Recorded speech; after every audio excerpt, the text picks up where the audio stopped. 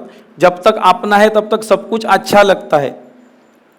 आपके नाक में हाथ डालने को भी साफ करने के लिए ठीक लगेगा, दूसरे का जब तक वो दूसरा लगता है तब तक देयर इज अ प्रॉब्लम, है कि नहीं?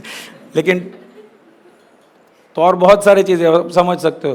तो प्रश्न ये है कि जनहित करते करते स्वयं मोक्ष भी होना है, तब जाके वो परित्राणाय साधु नाम होता है। अच्छे का अच्छा मदद करते करते खत्म नहीं होता है, उसके साथ मेरी मुक्ति भी होनी चाहिए, लेकिन दैट इज पार्ट 1, ये अवतार का कार्य होता है एक। दूसरा बोला है विनाशाय च दुष्कृता, तो विनाश करना है तो उसके लिए पहले कुछ तो अच्छे चीज़ का विनाश तो नहीं करेगा, असुर करता है अच्छे चीज़ का विनाश। तो विनाश किसका बोला है? दुष्कृत्य। पर दुष्कृत्य आपको दिखा ही नहीं तो किसका नाश करोगे?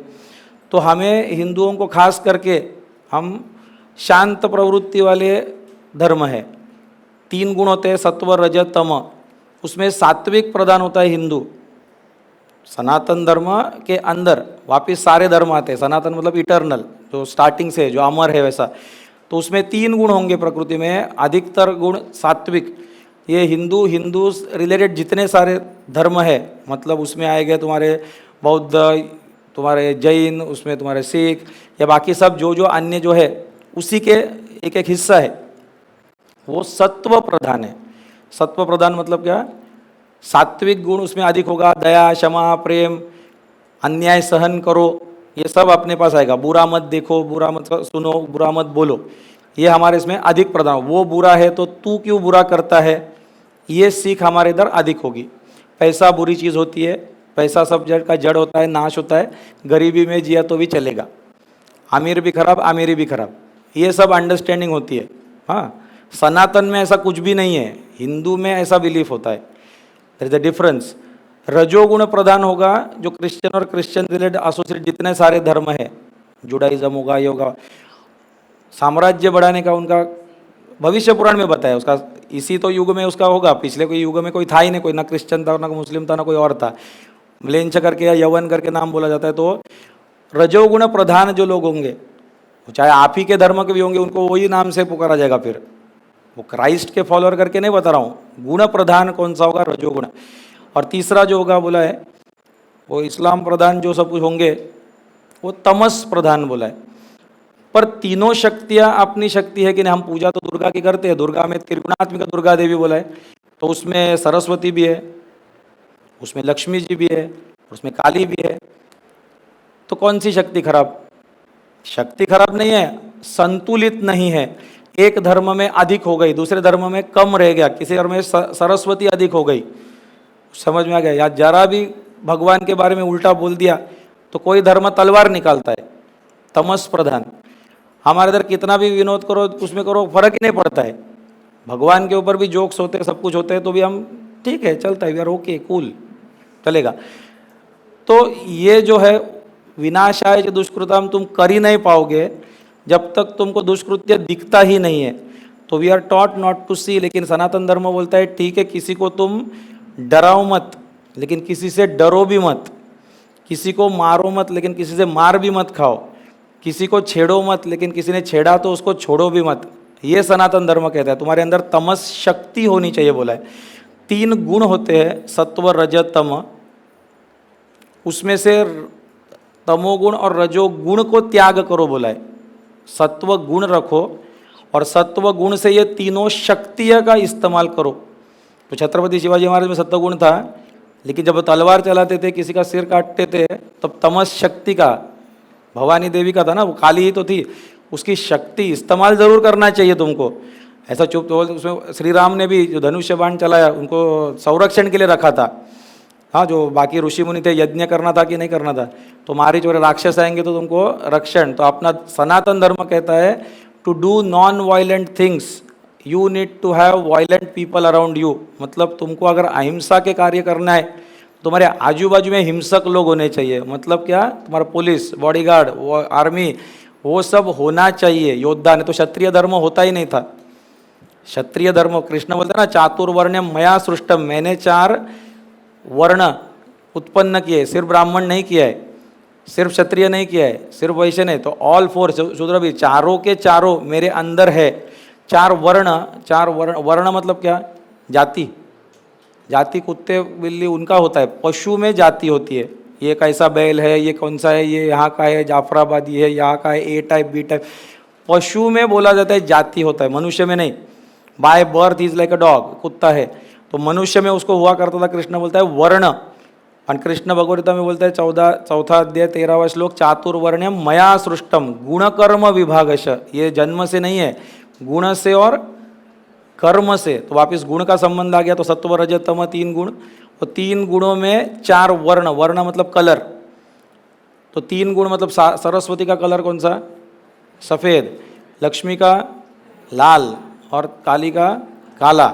ऐसी स्त्री बहुत दुर्लभ होती है, तो दुकान चलेगा ही नहीं साड़ी का या किसी का, एक ही कलर पूरा लाइफ टाइम। हाँ, लेकिन उन्हें बोला है सत्वगुण मतलब सफ़ेद। तो ब्राह्मण वर्ण जो था वो ज्ञान प्रधान, यज्ञ प्रधान, तप प्रधान, वो दान सब कुछ उसके अंदर गुण है। बोला है अध्ययन अध्यापन, हाँ, यज्ञ करता है कराता है, और दान देता है, सब सीखता है सिखाता है, ऐसे उसके कार्य बोला है।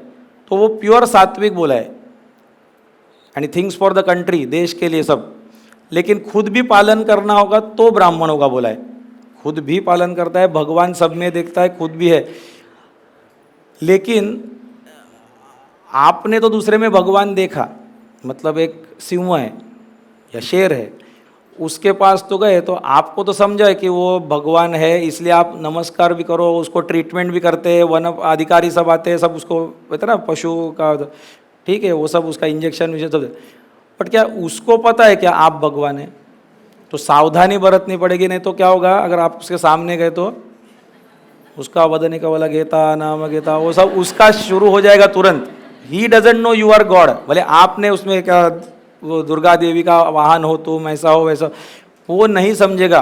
तो कृष्ण भगवान को पता था कि दुर्योधन में भी भगवान है, और दुर्योधन को नहीं पता था ना कि यहाँ स्वयं भगवान खड़े। तो इसलिए बोला है कि सर्वत्र भगवत दर्शन, भगवत गीता में 5वां अध्याय 18वां श्लोक में क्लियर बताया क्या, सब में भगवत दर्शन। तो कुत्ता बिल्ली चांडाल गाय और एक विद्वान ब्राह्मण, सब में भी दिखना चाहिए तो वही भगवान, ठीक है। लेकिन ऐसा अगर हो गया तो विनाश भी होगा जल्दी बोला है। सिर्फ देखने को बोला था वैसा, उनके साथ व्यवहार वैसा नहीं बोला था। ट्रीट ऑन मेरिट बोला है। ट्रीट ऑन मेरिट मतलब उसकी जो योग्यता होगी उसके न अनुसार बर्ताव। तो कुत्ते में भी भगवान, मंत्री में भी भगवान, दोनों को घर पे बुलाइए और खाने के लिए एक ही प्लेट दिया हड्डी तो चलेगा? तो क्यों? अभी भगवान तो दोनों में सेम है। भगवान सिर्फ दिखना चाहिए था सेम बोला। ट्रीट ऑन मेरिट, उसके लिए जो है, जो आसुर है उसमें भी भगवान है, लेकिन उसको जैसा जिस रूप में भजोगे उस रूप में मैं भजूंगा। तो जवाब भी उसको उसी तरीके से होता है। अब जवाब उसी के तरीके मतलब अब भगवान या अवतार उतने नीचे के स्तर पे आएंगे क्या, आपने मुझे मारा तो मैं भी आपको मारूं, ये उद्देश्य नहीं होगा। बट हाँ, जवाब उसी भाषा में होगा। बोलते ना लातों के वो बातों से नहीं मानते, लेकिन भगवान अपना उद्देश्य भी नहीं खोते। मतलब तुम्हारा उद्धार ही करना है। तो दुर्गा देवी क्या बोलती है, महिषासुर से मैं इतनी लड़ाई करती हूँ, असुरों से लड़ाई करती हूँ। तो देवता पूछते एक झटके में तो उसको नाश कर सकती थी, इतना युद्ध करने की क्या जरूरत? फिर तू उनके अशुद्ध हाथ, मैले हाथ वो स्पर्श करने क्यों देती है? क्योंकि आयुध फेंकते हवा में, वो युद्ध मल्ल युद्ध उनका ये ना मुष्टि युद्ध सब हुआ था, सब वर्णन है ऐसा। तो ऐसा तूने क्यों करने देती है? तो उसका क्या जवाब था पता है? दुर्गा देवी ने क्या जवाब दिया, जितने अधिक लड़ाई करूंगी उतने अधिक वो भले शत्रुत्व से मेरा नाम ही पुकारेगी, वो नाम शत्रु मेरा ही करेगा ना, दुर्गा दुर्गा तू ऐसे दुष्ट दुर्गे ऐसा कुछ तो बोलेगा, लेकिन नाम तो लेगा, नाम जप उसके द्वारा होता है। दूसरा स्पर्श होगा तो स्पर्श दीक्षा ही उसको होता होगा, और अंत में मैं चाहती हूँ कि उसका मोक्ष हो जाए।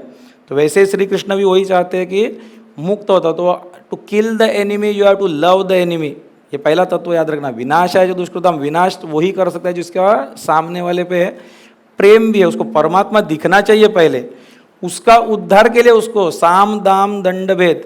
तो साम करके भी देखा था कृष्ण ने, पहले सब उसको भी रूप दिखाया था, लेकिन समझा ही नहीं उसको विराट रूप। धृतराष्ट्र को भी नहीं समझा। दाम दिया था 5 गांव दे, नहीं सुना था। तब जाके युद्ध चालू हुआ था, तब ये शंखनाद की जरूरत थी। तो वैसे ही तो बैकग्राउंड तो भूमिका समझिए, शंख कब बजा था। तो दूसरा बात क्या है, विनाशाय च दुष्कृतम। तो विनाश अगर करना है तो इसका मतलब उसका उद्धार भी होना चाहिए उसमें, या तो उसका कार्य ही रुकना चाहिए। मतलब दुर्योधन को बोला था, मतलब अर्जुन ने बोला था, अर्जुन को बोला था तू इसको क्यों मार। तो एक ठीक है चलो, तुम्हारा राज्य छीन लिया, ये तुमने द्यूत में हारा था, तुम्हारे बड़े भाई को पकड़ो। फिर द्रौपदी का कुछ वस्त्रहरण हुआ, तेरे ही बड़े भाई ने उसको दाव पे लगाया था, वो उसको पूछ, उसमें दुर्योधन का कोई हाथ नहीं, वो तो जीत गया। कुटिलता करेगा ही, अहंकारी आदमी था ही, पर फिर भी उसको तू मार। बट वो सिविल केस करके नहीं, क्रिमिनल केस करके, मतलब जन कल्याण के लिए तुझे करना होगा, स्वयं का तो तुझे भोग लेना होगा, तुमको वनवास से हो गया सब तुम्हारा। बट अगर ये राजा हो गया, कौन, धृतराष्ट्र, सॉरी दुर्योधन, तो अब बड़े बड़े योद्धा आपके जैसा का राज्य लेता है तो बाकी लोगों का प्रॉपर्टी तो गया। एंड एक महारानी जैसे वो द्रौपदी, उसका ही अगर वस्त्रण होता है तो बाकी स्त्रियां तो सेफ नहीं होगी, इसीलिए उसको राजा होने नहीं देना, इसलिए मारना होगा। एंड तीसरा बात क्या बोलते हैं कि तुझे तो तेरा भला समझता है किसमें, उसको नहीं समझता। तू तो वेदांत सीख लिया मुझसे, गीता सीख ली, उसको नहीं समझता। तो लास्ट ऑप्शन होता है कि वो कर्म ही उसका बंद कर दे। कर्म बंद करना मतलब उसको मारना होगा, बट उसमें हित होगा उसका भी एंड प्रजा का भी।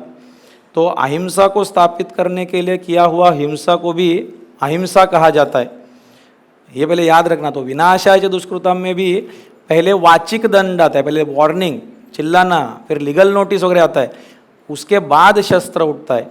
ठीक है, तो परित्राणाय साधुनाम विनाशाय च दुष्कृतम, ये दो काम होने के बाद आता है धर्म संस्थापनार्थाय संभवामि युगे के, तब जाके तीसरा काम क्या होगा, धर्म स्थापना।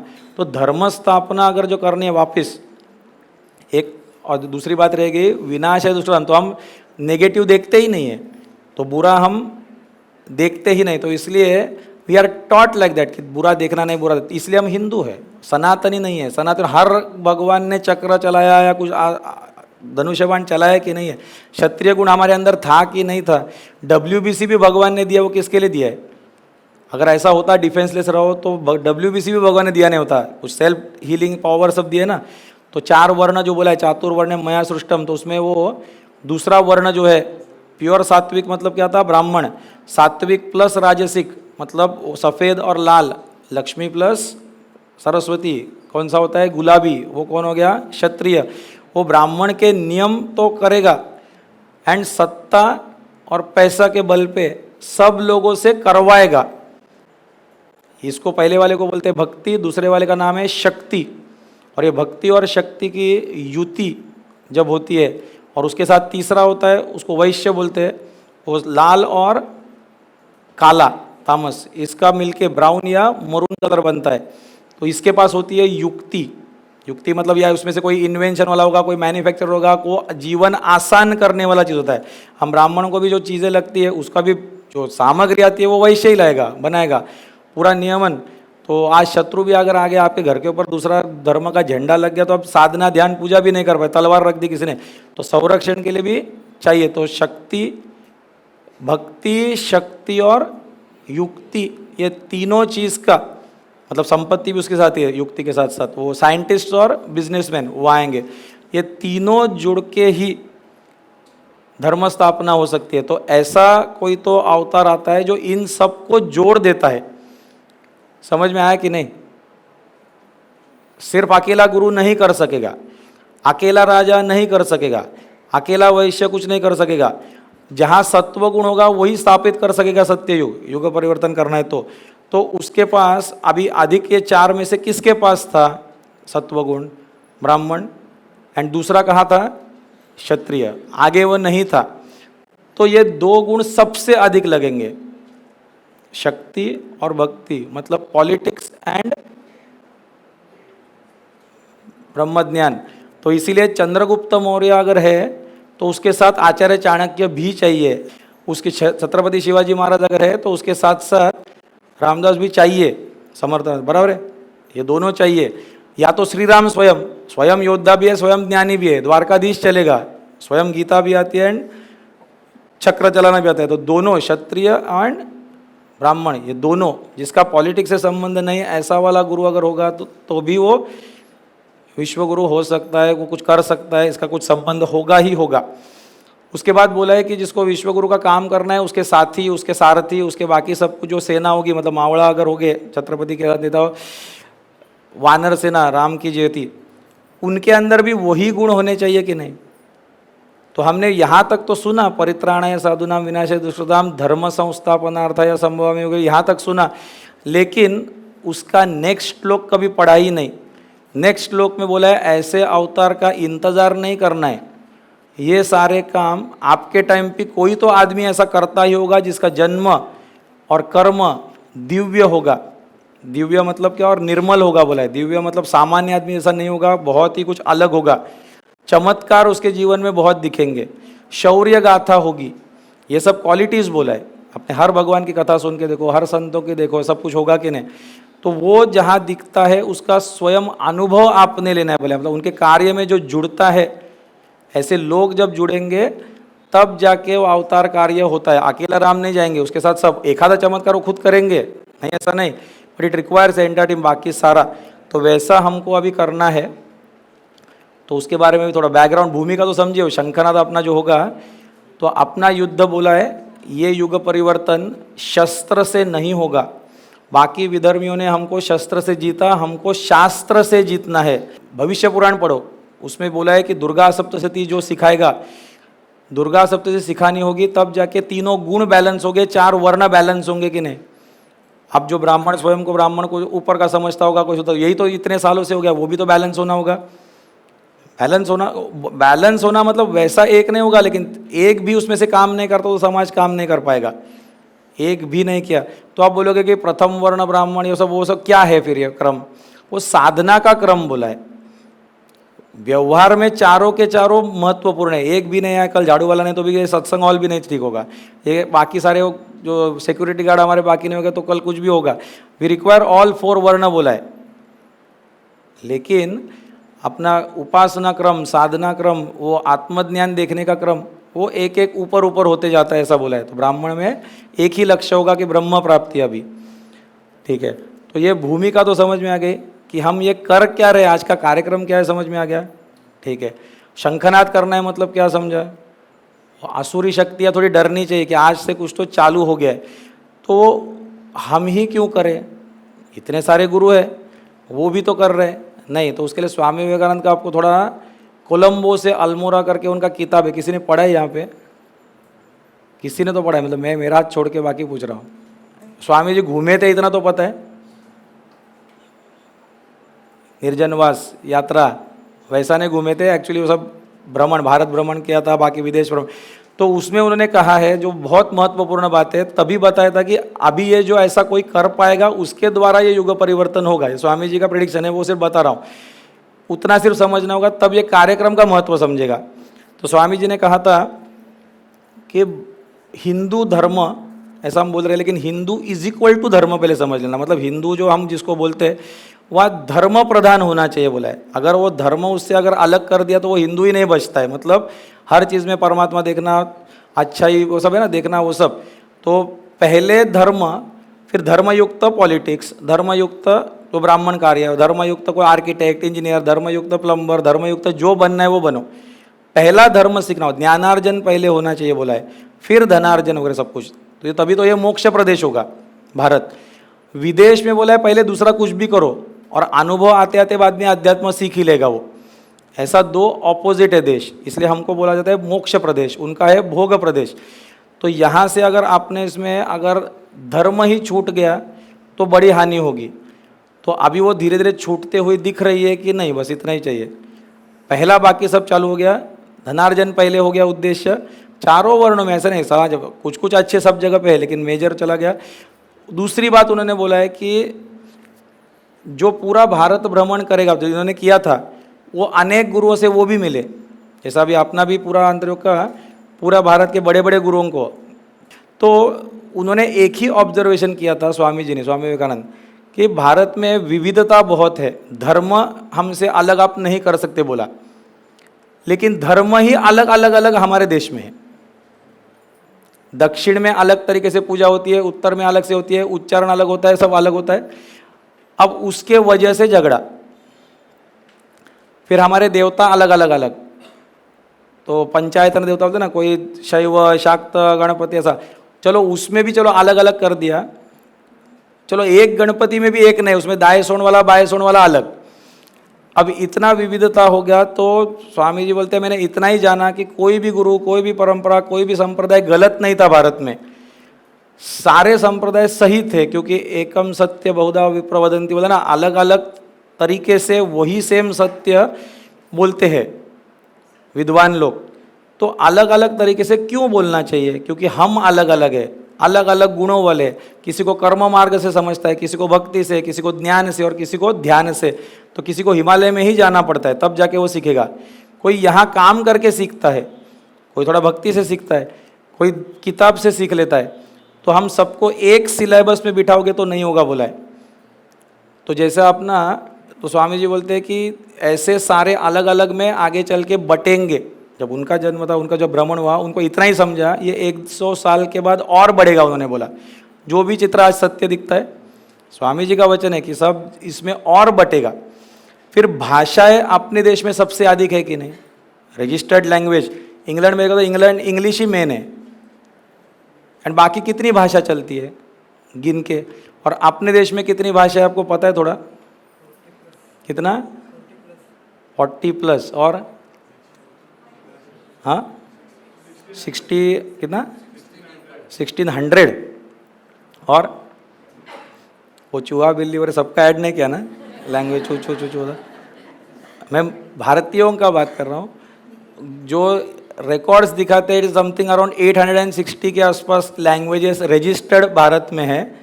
इतनी भाषाएं, गांव जो 50-50 किलोमीटर अगर हम जाते हैं तो कल्चर बदलता है, भाषा बदलती है, ऐसे इसी एक ही राज्य में भी, बराबर।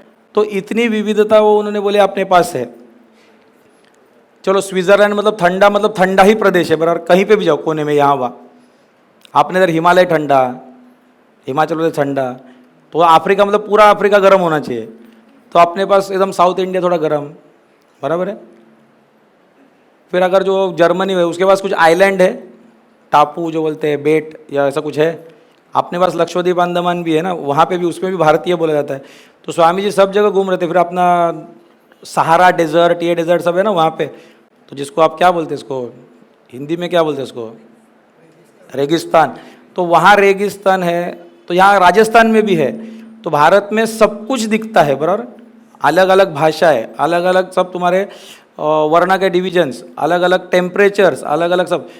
तो इसलिए पूजा पद्धति भी अलग अलग, भगवान अलग, सब कुछ। तो स्वामी जी बोलते हैं इतना सब कुछ अलग इसीलिए दिया है क्योंकि ये देश को अद्वैत ज्ञान सिखाना है विश्व को। और अद्वैत अगर दिखाना है तो यूनिटी दिखाने के लिए पहले डिवीजन तो दिखाना ही पड़ेगा। And it is designed like that, Bharat ऐसा ही होगा। और इसमें अगर मराठी वर्सेस भैया, मराठी वर्सेस साउथ, या इसका अस्मिता, गुजराती अस्मिता, यही करने वाला अगर होंगे तो ये अद्वैत होगा क्या?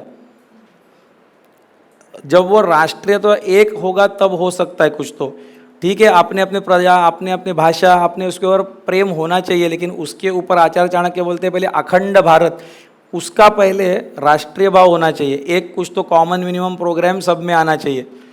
सीखना है पद्धति, आप गणपति सीखो, लेकिन ओमकार ही है ना गणपति फाइनल, देवी है, ओमकार ही फाइनल होगा। शिव है, महादेव, देवों के देव महादेव एक, तो कहीं तो एक कॉमन पॉइंट पे आना ही होगा। तो स्वामी जी से एक सिंगल पॉइंट पे उद्देश्य वाला कोई तो गुरु बनना पड़ेगा। एंड ऐसे गुरु उसके मंत्री बनेंगे, मंत्री मतलब वो उसमें से जो करना है वो सभा, तब जाके कुछ बदलाव हो सकता है इस देश में। तो जैसा एक राजा होता है, उसको राज्य चलाना है, तो कितने मंत्री होते हैं? अभी शपथ विधि हुई तो कितने जन की हुई? और सब एक ही काम करेंगे तो चलेगा? अभी कितने जन को पत्र भेजा था हमने? कोई रक्षा का काम करता है, रक्षा मंत्री, कोई जो महिला विकास वाला, कोई खेल मंत्री होता है, कोई अपना क्या क्या था, अभी बहुत कुछ था ना, फाइनेंस का था, हेल्थ मिनिस्टर थे। अब इतने सारे मंत्री का सब एक ही काम करेंगे क्या? उनका क्षेत्र ही अलग है, काम अलग है, लेकिन उद्देश्य एक होना चाहिए, कंट्री का विकास या तो करप्शन। एक उद्देश्य कॉमन तो दिखता था अभी तक।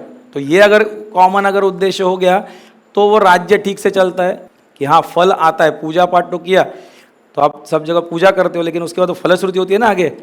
वो फलश्रुति आपको अगर यजमान ने बोला तो आप प्रॉमिस कर सकते हैं, फलश्रुति जो दिया है वो आएगा ही आएगा। अब भी पूजा के बाद तुरंत आज ही सामने महामृत्युंजय जप किया है, तुम कैंसर से ठीक, ये दे सकोगे लिख के राइटिंग में, और उसी के बाद दक्षिणा भी मुझे देना है, ये भी उसको बोल सकते हैं। बट हम देते हैं ना, आपने देखा है कि नहीं, हमारे सारे शिविर यथाशक्ति चलते हैं, साधना होती है, साधना के दौरान लोग ठीक होते हैं। आज तक एक भी केस ऐसा गया नहीं जिसको कि हील हुआ नहीं, और जो नहीं किया वो खुद बोलते हैं कि मैंने साधना ठीक से नहीं की थी। उतना ही वो 2-4% होते हैं हमेशा, बट नहीं लाभ हुआ ऐसा वाले कोई भी नहीं। ज्ञान तो मुझे आ ही गया, मैं ठीक से करूँगा, बाकी 95% लोगों को तुरंत रिजल्ट आता है। यहाँ पे दक्षिणा भी देनी है तो दो करके बोलता हूँ। हाँ, ये ऐसे ऋषि मुनि तप से करते हैं कि देश का भाग्य बदलना है तो मतलब किसका भाग्य हो, जमीन का किसका भाग्य बदलना है, यहाँ का हर एक नागरिक का बदलना होगा।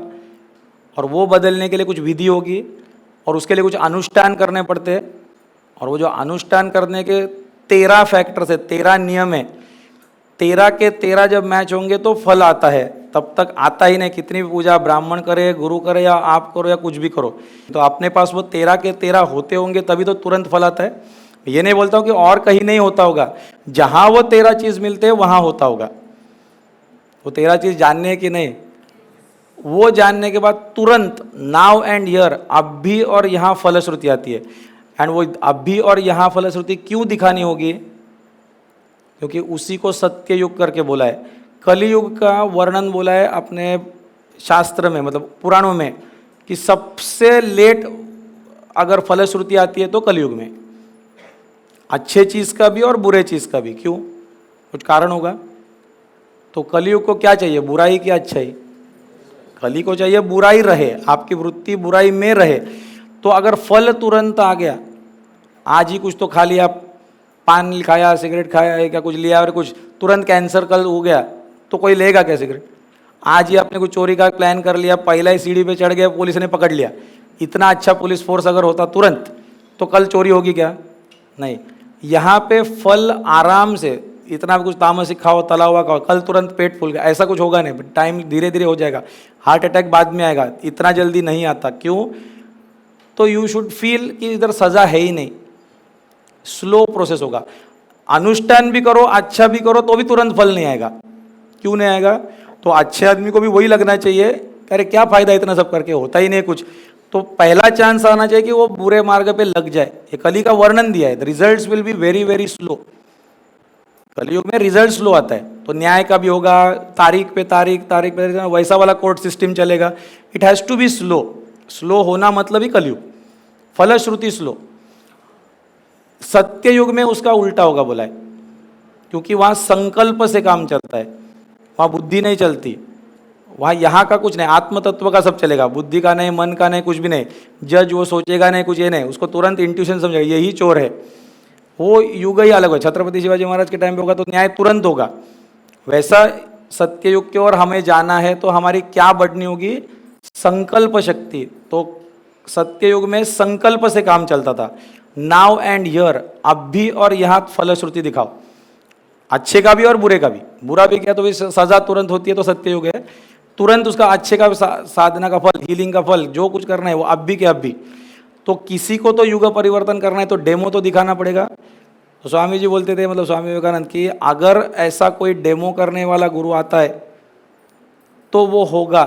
तो शायद अंतरोग में मेरे को वो दिखना चालू हो गया कि 3 प्रकार के लोग मुझे दिखे। एक नास्तिक, दूसरे साइंसवादी अधिक बहुत हो गए, और तीसरा कौन है? पूरा अज्ञानी। मतलब पहला कौन सा बोला? नास्तिक।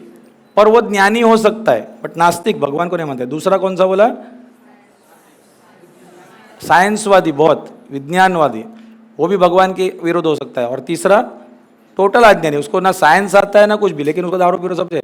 ये 3 लोग इस देश में अधिक है। आध्यात्मिक चौथा कैटेगरी होगा, धार्मिक आध्यात्मिक, और वो 1 या 2% है सिर्फ। तो ये मेजर कौन सा है? ये 3। तो इन लोगों के अंदर ब्रह्म नहीं होगा क्या? अगर अहम ब्रह्मास्मि है तो उनमें भी तो ब्रह्म होगा। तो ऐसे ही किसी ने प्रश्न पूछा था कि अरे ब्रिटिश लोगों के पास आप क्यों जाते हो, क्या वहाँ पे मिलने वाला है, ये लोग क्या ब्रह्म है? स्वामी जी ने उत्तर एक ही दिया था what audacity you have to say, उनमें ब्रह्म नहीं है, मतलब क्या जरूरत तुम्हारी बताने के लिए उसमें ब्रह्म नहीं है, उसके अंदर भी है, वो जागृत करने, उसका जागृत भी हो चुका होगा, तुझे कैसा पता कि तेरे पास ही सिर्फ है। तो ये 3 टाइप के लोग आते हैं बोला, तो उनमें ब्रह्म नहीं होगा क्या? है, हमको उसको उसका ब्रह्मत्व दिखता नहीं है। एंड दूसरा, उसको जवाब हम नहीं सकते। एक शिष्य जब आता है आध्यात्मिक साइंसवादी वाला, तो बुद्धि विकसित वाला आदमी है, उसके सवाल ऊपर के होते हैं। शायद ब्राह्मण और एक गुरु को वो सवाल भी पूछते हैं, क्यों इतना फूल चढ़ाऊं, क्यों इतना घंटी बजाऊं, क्यों ये करूं, हम उसको जवाब नहीं दे पाते। अगर जवाब दे सके तो वो भी भक्त बनेगा। उसका मुंह बंद करने के लिए आपका भी ज्ञान उतना उच्च होना चाहिए। एंड दूसरा, आपको वो चमत्कार दिखाना आना चाहिए। जो आपने सारे स्वामी जो ये थे संत साधु तपस्वी ऋषि, वो ब्राह्मण तो उसको शौर्य से, मतलब वो परशुराम जैसा चाहिए, उससे भी ऊपर क्षत्रियों को भी निकाल, तो शास्त्र तेज से भी ऊपर ब्रह्म तेज होना चाहिए। तो वो करके डेमो दिखाना पड़ता है, वो सत्ययुग में आप दिखा सकते हो। वहाँ पे तो 3 टाइप के लोग बुरे नहीं होते, वो सवाल पूछते हैं। और हमको क्या आदत बोलने को बोलिए, हमको आंसर आता नहीं है, ये सवाल नहीं पूछने का। हाँ, उसके अंदर भी अहंकार नहीं चाहिए, उसके अंदर भी नम्रता चाहिए, क्योंकि वो प्रश्न पूछने वाला वो प्रेस रिपोर्टर का जैसे भी आ सकता है, उसका भी थोड़ा गलती होता है, बट इतना समझना वो बुद्धिवादी है।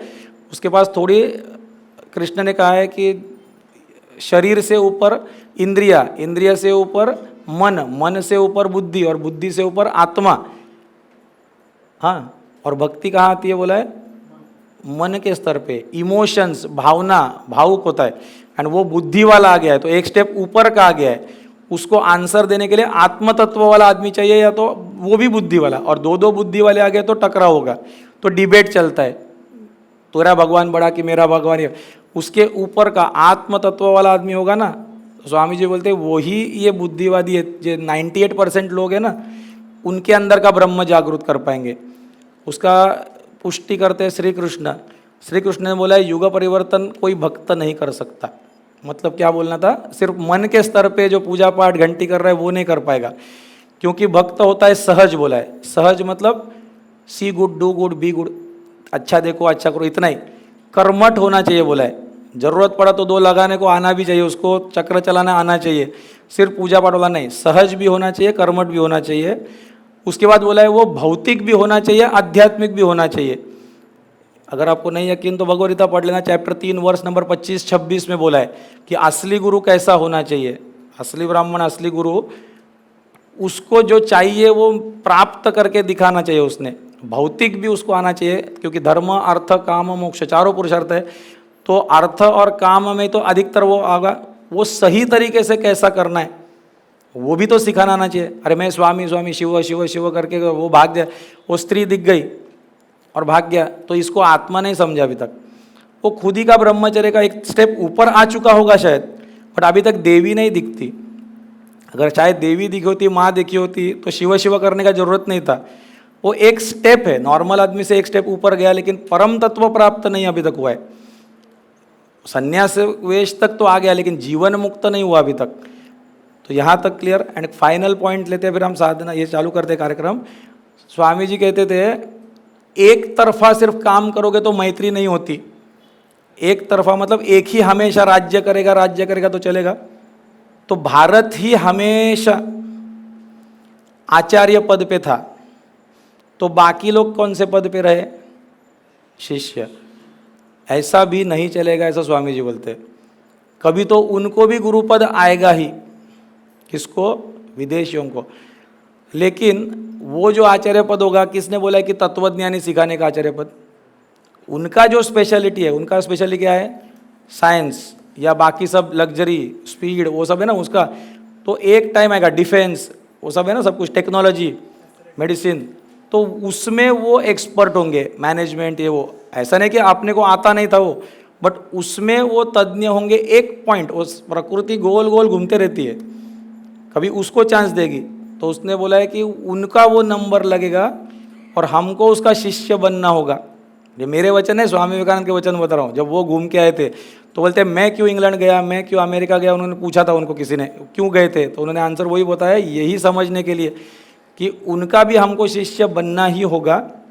उनसे भी कुछ तो लेना होगा, और फिर हमको भी आचार्य बनना होगा, उनके पास जो मिसिंग है वो देना होगा, हमको धर्म देना होगा, उनको हमको अध्यात्म देना होगा, इसके हम आचार्य होंगे, उसके वो आचार्य होंगे, और ये जब होगा तो मैत्री होगी, तब तक वो होने वाला नहीं है। एंड ये सब 100-125 साल के बाद होगा, ऐसा उन्होंने बोला था।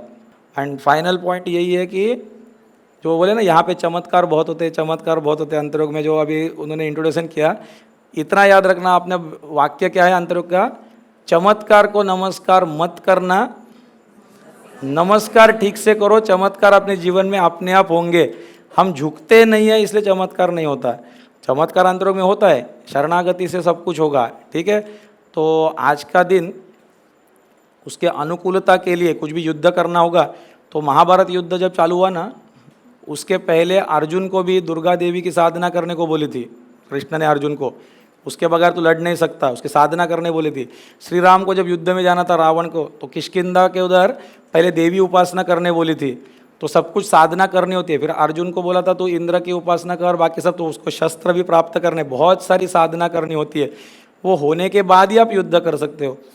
अब बोला है 2032 से 50, ये समय विदेशी लोगों का भारत पे राज्य होने का समय है। इसको थोड़ा भी ज्योतिष समझता है उसको पता है 2032 में राहु की दशा आएगी भारत की, 2032 से 50 क्या बोला है, म्लेच्छों का राज्य होगा। लेकिन वो चाहिए क्या आपको, नहीं चाहिए, इतना ही सवाल है, मेरा वचन नहीं, वो अपना भविष्यवाणी है, 2032 से 50 के दौरान ये होना ही होना है।